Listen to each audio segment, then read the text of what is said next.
మరి కాసేపట్లో వైఎస్ జగన్ పల్నాడు జిల్లా వినుకొండకు చేరుకోనున్నారు. వైఎస్ఆర్సీపీ కార్యకర్త రషీద్ కుటుంబాన్ని జగన్ పరామర్శిస్తారు. రషీద్ కుటుంబానికి వైఎస్ జగన్ భరోసా ఇవ్వనున్నారు. మొన్న వైఎస్ఆర్సీపీ కార్యకర్త రషీద్ను టీడీపీ కార్యకర్త జిల్లాని కిరాతకంగా హత్య చేశాడు. నడి రోడ్డుపై రషీద్ను నరికి చంపేశాడు. ఈ ఘటన నేపథ్యంలో నిన్న జగన్ హుటాహుటిన బెంగళూరు నుంచి ఏపీకి వచ్చారు. కాసేపట్లో వినుకొండలో రషీద్ కుటుంబ సభ్యులను పరామర్శించనున్నారు.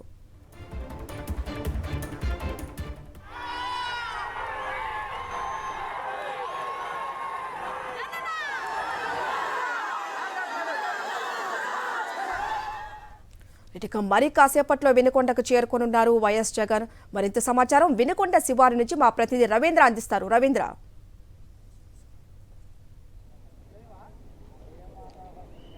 హరిత, ప్రస్తుతం నేను వినుకొండ శివారులో ఉన్నాను. ఇక్కడ చాలాసేపటి నుంచి కూడా వైఎస్ఆర్ కాంగ్రెస్ పార్టీ సంబంధించినటువంటి అభిమానులు, కార్యకర్తలు పెద్ద సంఖ్యలో తరలి వచ్చిన పరిస్థితి ఉంది. మనం ఒకసారి విజువల్లో కూడా చూపించే ప్రయత్నం చేస్తాను. మనం చూడొచ్చు, ఇదంతా జగన్ కోసం ఇదంతా వేచి చూస్తున్న పరిస్థితి. ఈరోజు ఉదయం 8 గంటలకు జగన్ తన నివాసంలో బయలుదేరిన తర్వాత అప్పటి నుంచి కూడా వీరంతా కూడా రోడ్డు మీద ఎదురు చూస్తూ ఉన్నారు. జగన్ రాక కోసం వీరంతా ఎదురు చూస్తున్న పరిస్థితి కనిపిస్తుంది. ఇక్కడ వినుకొండలో అత్యంత దారుణంగా జరిగినటువంటి రషీద్ హత్య ఘటన నేపథ్యంలో రషీద్ కుటుంబాన్ని పరామర్శించడానికి జగన్ వస్తున్నారు. వాస్తవానికి గత సోమవారం కుటుంబ సభ్యులతో కలిసి బెంగళూరు వెళ్ళినటువంటి వైఎస్ జగన్ తన పర్యటనను కూడా అర్ధాంతరంగా ముగించుకొని హఠాహుటిన తాడేపల్లి చేరుకున్నారు. నిన్న సాయంత్రం అక్కడి నుంచి ఈ రోజు ఉదయం బయలుదేరి వినుకొండ చేరుకుంటున్నారు. ఈ రోజు ఉదయం ఖచ్చితంగా 10 గంటల 10 నిమిషాలకు బయలుదేరినటువంటి వైఎస్ జగన్ ఇప్పటికే సమయం దాదాపు 4:30 గంటల పైన గడిచిపోయింది. అయినప్పుడు కూడా రోడ్డు పొడవునా పెద్ద ఎత్తున జగన్ కోసం అభిమానులు వేచి చూస్తున్న నేపథ్యంలో వారందరినీ కలుస్తూ జగన్ వస్తూ ఉన్నారు. ఈ నేపథ్యంలోనే ఇంత ఆలస్యంగా ఉంది. మరోవైపు పోలీస్ ఆంక్షలు అడుగడుగునా కనిపిస్తూ ఉన్నాయి. పోలీస్ ఆంక్షలు అడుగడుగునా చాలా ఎక్కువగా కనిపిస్తూ ఉన్నాయి. ఆ వాహనం ఏదైతే ఉందో బుల్లెట్ ప్రూఫ్ వాహనానికి సంబంధించి ఏసీ పని చేయకపోవడంతో పాటు దానికి సంబంధించి ముందు వైపు ఉన్నటువంటి డాష్ బోర్డు కూడా పూర్తిగా పగిలిపోయి సౌండ్ వస్తున్నటువంటి పరిస్థితి. దాంతోపాటు ఆ వెహికల్ సంబంధించి అద్దాలంతా కూడా ఫాగ్ ఏర్పడి బయట ఉన్నటువంటి కార్యకర్తలు కానీ జనాన్ని కూడా కనిపించిన పరిస్థితిలో అలాంటి వెహికల్ని ప్రభుత్వం కేటాయించింది. సో దాన్ని కాదని వేరేది ప్రైవేట్ వెహికల్లో జగన్ బయలుదేరి వస్తున్న పరిస్థితి. ప్రస్తుతానికైతే విఠలరాజుపల్లి కూడా దాటుతున్నారు. మరి కొద్దిసేపట్లో జగన్ వినుకొండ చేరుతారు. ప్రస్తుతం మనం చూస్తున్నాం. వీరందరూ కూడా ఒకసారి చూపించే ప్రయత్నం చేస్తాను. చాలాసేపటి నుంచి వీరంతా కూడా ఎదురు చూస్తూ ఉన్నారు. జగన్ రాక కోసం వీరంతా ఎదురు చూస్తున్న పరిస్థితి కనిపిస్తూ ఉంది. సో ఒకసారి వీరితో మాట్లాడే ప్రయత్నం చేద్దాం. మీరు ఎప్పటి నుంచి ఎక్కడ ఎదురు చూస్తున్నారు? ఉదయం 7 గంటల నుంచి మా అభిమాన నాయకుడు మాజీ ముఖ్యమంత్రి వర్యులు జగన్మోహన్ రెడ్డి గారు కోసం ఉదయం 7 గంటల నుంచి వెయిట్ చేస్తున్నాము.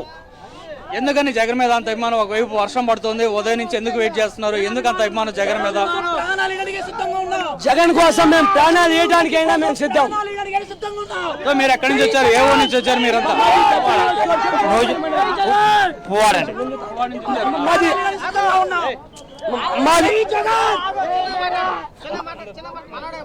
మాది దర్శన నియోజకవర్గం దొనకొండ మండలం నుంచి నేను వచ్చాను. నేను దొనకొండ మండల యూత్ అధ్యక్షుడిగా కొనసాగుతున్నాను ప్రస్తుతానికి. నేను దొనకొండ మండలం నుంచి వచ్చా. దొనకొండ మండలం చందవరం గ్రామం నుంచి నేను వచ్చా.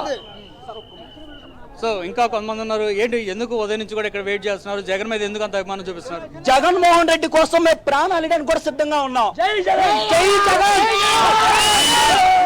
ఆయన అధికారంలో ఉన్నప్పుడు అనేక సంక్షేమ పథకాలు తీసుకొచ్చారు కదా, సంక్షేమ పథకాలు ఏమైనా ఉపయోగపడ మందికి, పేదలకి, చాలా మంది అనారోగ్యం ఉన్న వాళ్ళకి చాలా హెల్ప్ చేశారు జగన్మోహన్ రెడ్డి సార్ గారు. జగన్ కోసం మా చాట్రకట్టపాడు యూత్, మా వినుకొండ నియోజకవర్గం యూత్ ప్రాణాలు ఇవ్వడానికి కూడా ఎటువంటి ఆలోచన లేదు అందులో. జై జగన్ చెప్తా ఉన్నారు. పెద్ద సంఖ్యలో జనం తరలి వచ్చిన పరిస్థితి మనం చూస్తున్నాం. వీరంతా జగన్ రా కోసం అయితే ఎదురు చూస్తున్నారు. ఈ రోజు ఉదయం నుంచి కూడా వీరంతా కూడా ఎదురు చూస్తున్నారు. జగన్ ఎప్పుడు వస్తారా ఇక్కడికి అనేది చూస్తున్న పరిస్థితి కనిపిస్తుంది. ఎందుకంటే రాత్రి జరిగిన 2 రోజుల క్రితం జరిగినటువంటి హత్య నేపథ్యంలో జగన్ వస్తున్న నేపథ్యంలో వీరంతా ఎదురు చూస్తున్న పరిస్థితి ఇక్కడ కనిపిస్తోంది. Thank you Ravindra.